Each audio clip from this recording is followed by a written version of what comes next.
Hello students, आज हम पढ़ेंगे हमारा next chapter 5 clothes and their maintenance. कपड़ों के बारे में, कपड़ों के कैसे हम किस तरह के कपड़े पहनते हैं, कौन कौन से डिफरेंट टाइप के कपड़े होते हैं या फिर उनका कैसे मेंटेन करना है। ठीक है, तो सबसे पहले क्लोथ्स जो है वो हमारी बेसिक नीड है।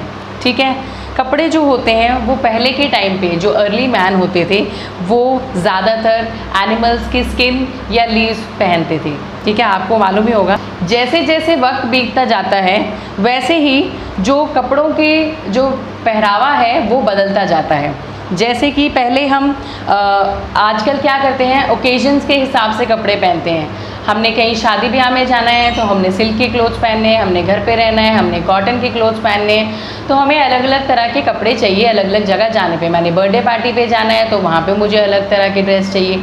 ठीक है, आपका बर्थडे होता है तो आपको अलग तरह की ड्रेस चाहिए होती है। तो इसी तरह के डिफरेंट सीजन्स में भी हम डिफरेंट क्लोथ्स पहनते हैं। ठीक है, अब हम कॉटन के जो कपड़े होते हैं वो ज़्यादातर हम समर में पहनते हैं, क्योंकि कॉटन के जो कपड़े होते हैं वो हमारा पसीना सोखते हैं, हमें गर्मी लगने से बचाते हैं, तो वो हम समर में पहनते हैं।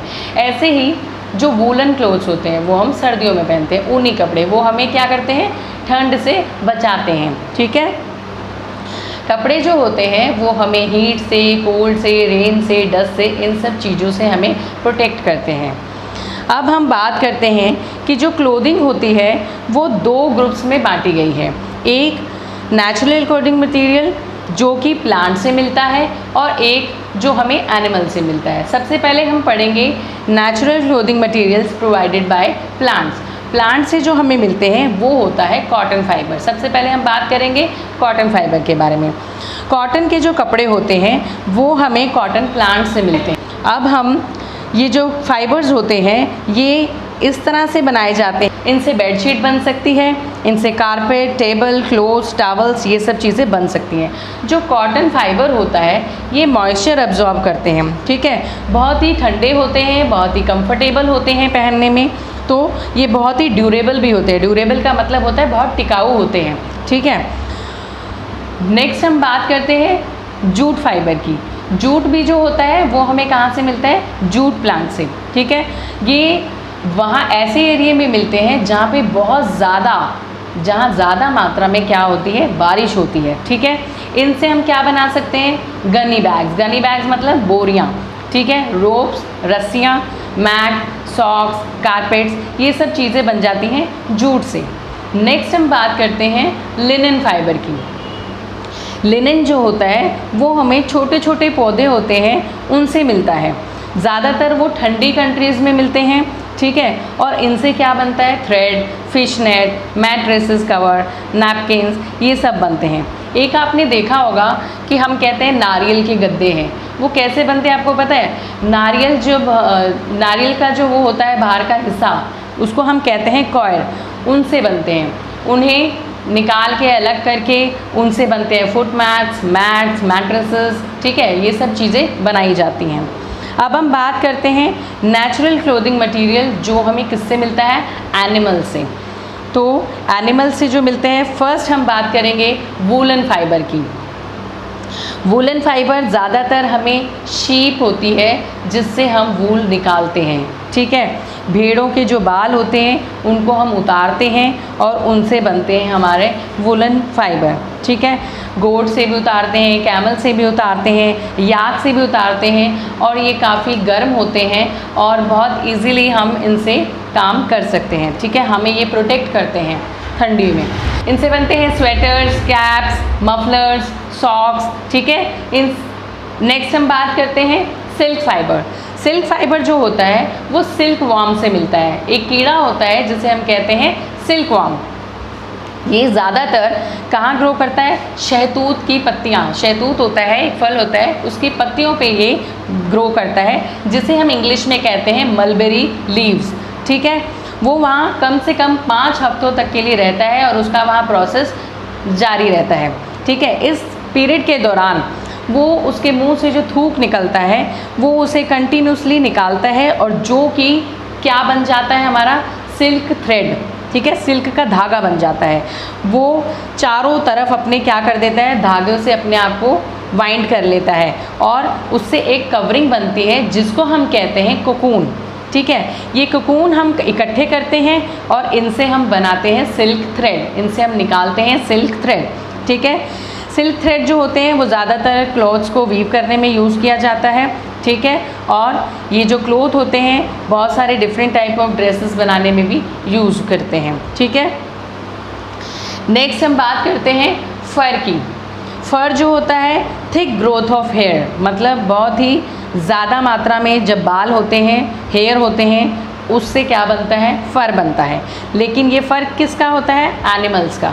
ठीक है, कौन से एनिमल्स का, बियर का, फॉक्स का, मस्करैट का, शीप का, इन सब से क्या बन जाते हैं, फ़र बनते हैं। और ये जो फ़र होती है शीप के स्किन की, ठीक है, उसको हम कहते हैं मूटन। ठीक है, ये जो फ़र होते हैं ज़्यादातर कोट्स बनते हैं, इसके कोट की लाइनिंग्स बनती हैं। ठीक है, इन्हें शेयर किया जाता है, प्लग किया जाता है, डाई किया जाता है और फिर इनसे कपड़ा बनता है। ठीक है, ज़्यादातर आपने देखा होगा सॉफ्ट टॉयज़ जो होते हैं वो भी फ़र के ही होते हैं क्योंकि वो काफ़ी सॉफ्ट होते हैं, है ना। नेक्स्ट हम बात करते हैं लेदर की। कैटल हाइड जो है वो चीफ सोर्स है लेदर का। कैटल हाइड का मतलब होता है कि जो एनिमल्स की जो स्किन होती है उनको उतारा जाता है और उनसे लेदर यूज़ किया जाता है। ठीक है, लेदर की हम जैकेट्स पहनते हैं, सूट पहनते हैं, स्कर्ट्स पहनते हैं, trouser, shoes, purse, belt, bag. जैसे आपने देखा होगा टाइगर की जो स्किन होती है उसे श्रेड किया जाता है और उससे क्या बनते हैं, अलग अलग चीज़ें। ठीक है, नेक्स्ट है हमारा आर्टिफिशियल या सिंथेटिक क्लोथिंग फाइबर।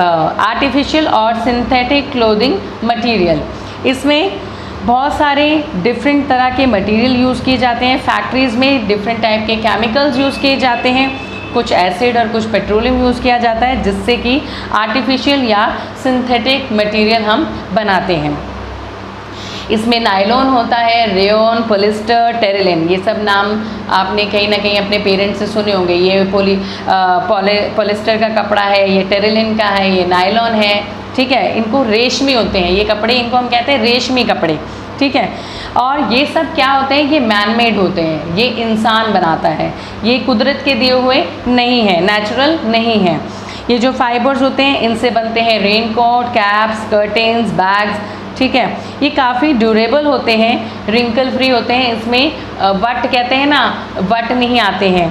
ठीक है, काफ़ी अट्रैक्टिव होते हैं और ये बहुत जल्दी सूख जाते हैं। ठीक है, लेकिन अच्छी क्वालिटी होने के साथ साथ इनमें कुछ बैड क्वालिटीज़ भी होती हैं। बैड क्वालिटीज़ ये होती हैं कि जब हम कॉटन का कपड़ा पहनते हैं तो पसीना आता है तो वो सोख लेता है, लेकिन जो ये नायलॉन होता है, रेयन होता है, जब इस तरह के कपड़े अगर हम पहनते हैं तो इसमें अब्जॉर्ब नहीं करता है पसीने को। ठीक है, और इसमें हम लोगों को ऐसे लगता है बहुत गर्मी लग रही है, इसे उतार दो। ठीक है, तो ऐसा होता है कि हम पहन भी नहीं पाते हैं उन्हें गर्मियों में, तो ज़्यादातर हम इनको यूज़ करते हैं विंटर्स में। ठीक है, नेक्स्ट है फाइबर इनटू फैब्रिक। इसका एक प्रोसेस होता है कि हम फाइबर को कैसे फैब्रिक में कन्वर्ट करें। ठीक है, अब सबसे पहले इसका प्रोसेस का पहला हिस्सा जो है, फर्स्ट जो स्टेप है इसका है कलेक्शन ऑफ फाइबर। सबसे पहले हमने फाइबर को क्या करना है, कलेक्ट करना है, इकट्ठा करना है।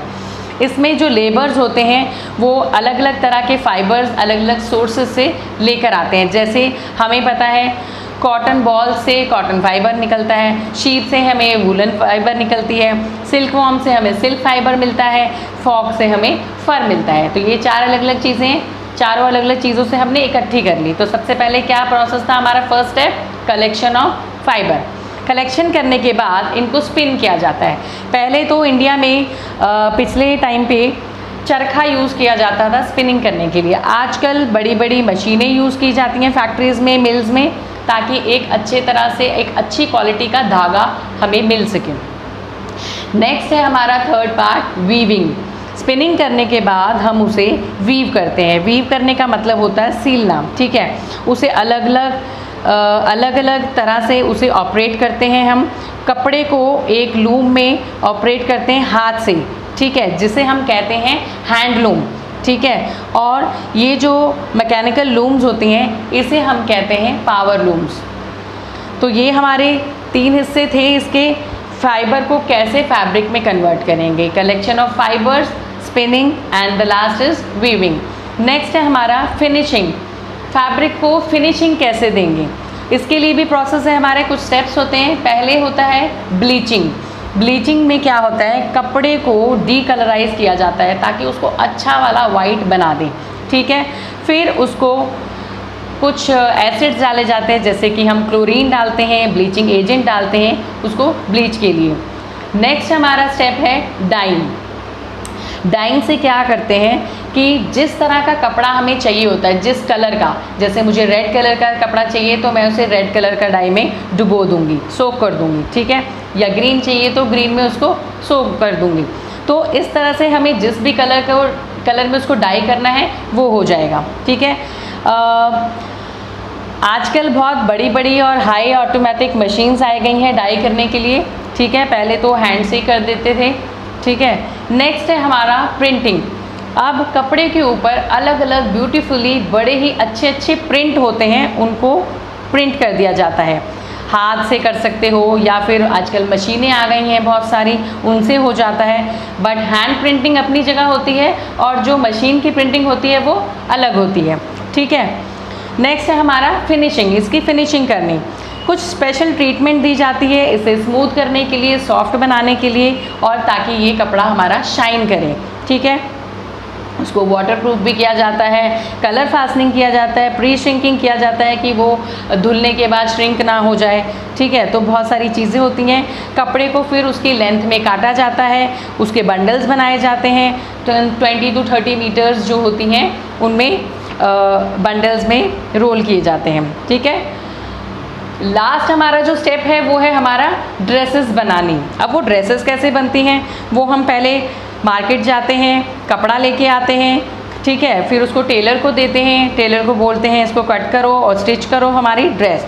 आजकल लोग रेडीमेड ड्रेसेस भी पहनना पसंद करते हैं, तो दोनों अलग अलग यूज़ की जा सकती हैं। And the last topic of our this chapter is maintenance of clothes. Clothes को हमें कैसे मेंटेन करना चाहिए।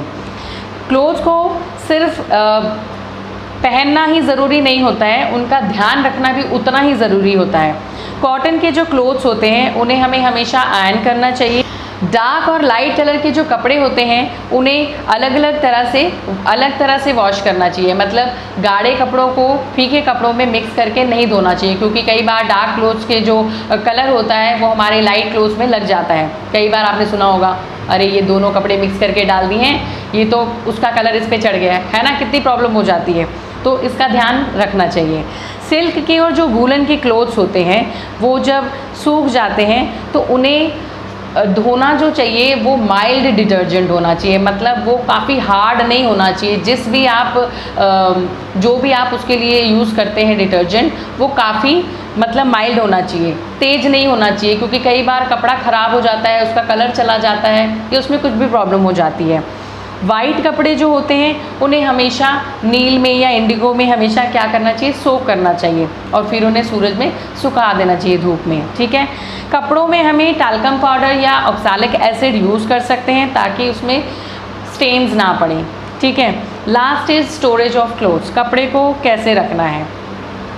कपड़े को आप हमेशा सेफ जगह पे, सूखी जगह पे और एकदम नीट एंड क्लीन जगह पे रखिए, ठीक है।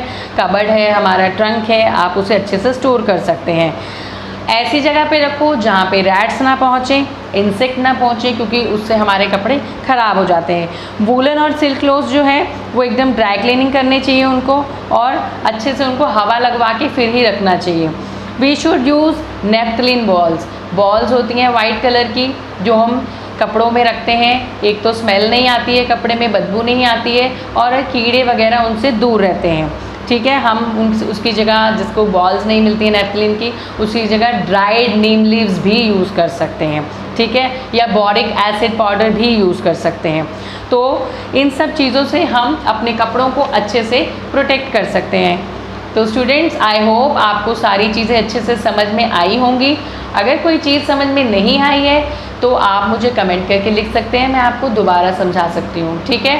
इसके अलावा अगर आपको कोई मेरी और वीडियो देखनी है तो आपको मेरे चैनल को सब्सक्राइब करना पड़ेगा, ठीक है। Bye bye.